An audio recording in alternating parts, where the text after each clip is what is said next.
চলো এখন যেতে চলেছি কুল পাড়তে।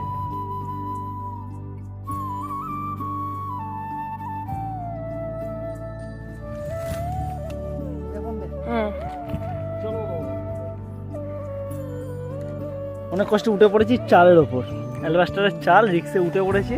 আর এই যে ব্যাগ, আর যেটার জন্য উঠে পড়েছি মেনলি কুল পাড়তে। আর এই যে কুল আছে, মাই গড, সাধারণত চালের ওপর ওঠা হয় না, এত কুল দেখে আমি তো অবাক হয়ে গেছি। ওয়াও, কুল ভর্তি। কুল কেমন? চাকা চাকা ডালটা ধরে চাকা দেখি, চাকা আনন্দ কর।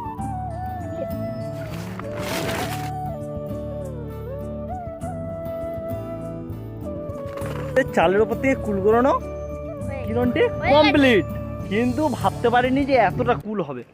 এক ব্যাগ কুল হয়েছে শুধুমাত্র গুড়িয়ে চালের ওপর থেকে।